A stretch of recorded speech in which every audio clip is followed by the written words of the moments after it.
Chapter 48. The whole party were in hopes of a letter from Mr. Bennet the next morning, but the post came in without bringing a single line from him. His family knew him to be, on all common occasions, a most negligent and dilatory correspondent, but at such a time they had hoped for exertion. They were forced to conclude that he had no pleasing intelligence to send, but even of that they would have been glad to be certain. Mr. Gardiner had waited only for the letters before he set off. When he was gone, they were certain at least of receiving constant information of what was going on, and their uncle promised, at parting, to prevail on Mr. Bennet to return to Longbourn, as soon as he could, to the great consolation of his sister, who considered it as the only security for her husband's not being killed in a duel. Mrs. Gardiner and the children were to remain in Hertfordshire a few days longer, as the former thought her presence might be serviceable to her nieces. She shared in their attendance on Mrs. Bennet, and was a great comfort to them in their hours of freedom. Their other aunt also visited them frequently, and as always, as she said, with the design of cheering and heartening them up, though, as she never came without reporting some fresh instance of Wickham's extravagance or irregularity, she seldom went away without leaving them more dispirited than she found them. All Meryton seemed striving to blacken the man who, but 3 months before, had been almost an angel of light. He was declared to be in debt to every tradesman in the place, and his intrigues, all honoured with the title of seduction, had been extended into every tradesman's family. Everybody declared that he was the wickedest young man in the world, and everybody began to find out that they had always distrusted the appearance of his goodness. Elizabeth, though she did not credit above half of what was said, believed enough to make her former assurance of her sister's ruin more certain, and even Jane, who believed still less of it, became almost hopeless, more especially as the time was now come when, if they had gone to Scotland, which she had never before entirely despaired of, they must in all probability have gained some news of them. Mr. Gardiner left Longbourn on Sunday. On Tuesday his wife received a letter from him. It told them that, on his arrival, he had immediately found out his brother, and persuaded him to come to Gracechurch Street; that Mr. Bennet had been to Epsom and Clapham before his arrival, but without gaining any satisfactory information, and that he was now determined to inquire at all the principal hotels in town, as Mr. Bennet thought it possible that they might have gone to one of them, on their first coming to London, before they procured lodgings. Mr. Gardiner himself did not expect any success from this measure, but as his brother was eager in it, he meant to assist him in pursuing it.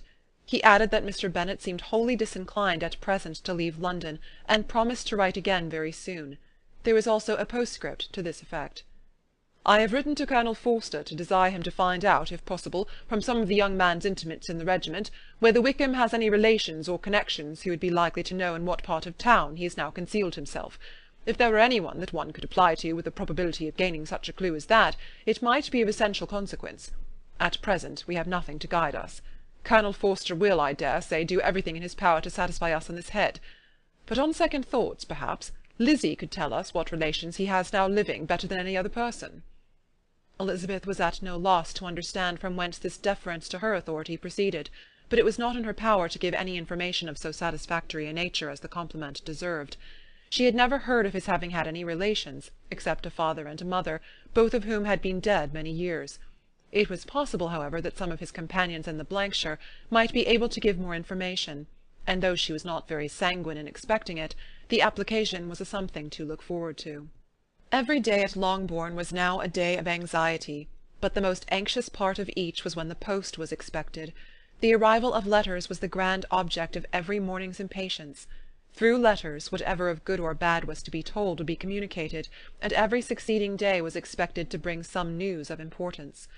But before they heard again from Mr. Gardiner, a letter arrived for their father, from a different quarter, from Mr. Collins, which, as Jane had received directions to open all that came for him in his absence, she accordingly read, and Elizabeth, who knew what curiosities his letters always were, looked over her, and read it likewise.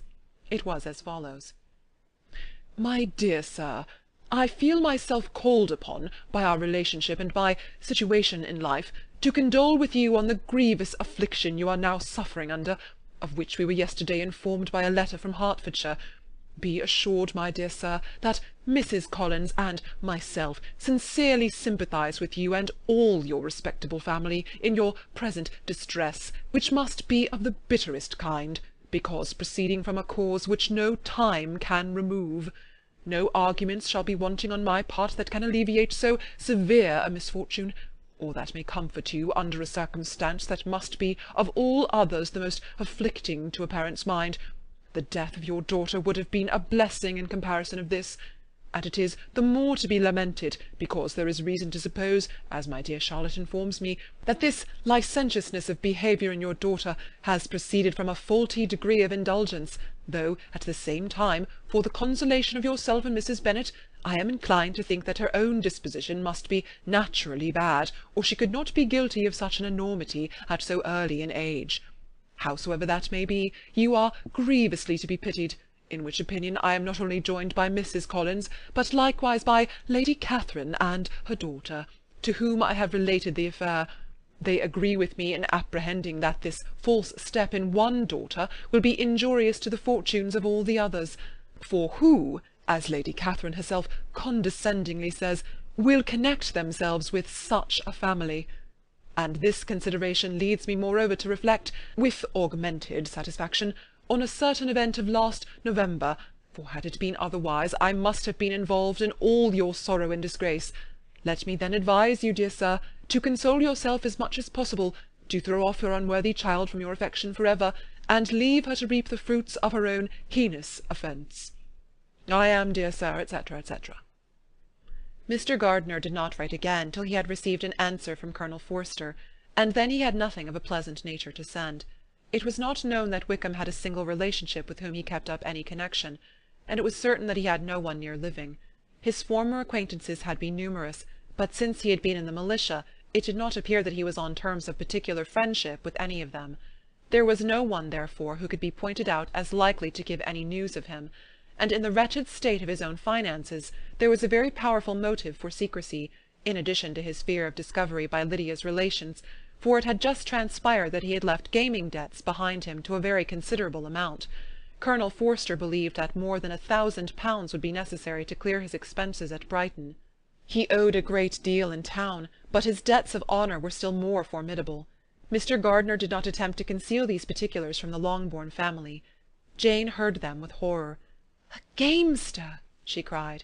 "This is wholly unexpected. I had not an idea of it." Mr. Gardiner added in his letter that they might expect to see their father at home on the following day, which was Saturday. Rendered spiritless by the ill success of all their endeavours, he had yielded to his brother-in-law's entreaty that he would return to his family, and leave it to him to do whatever occasion might suggest to be advisable for continuing their pursuit.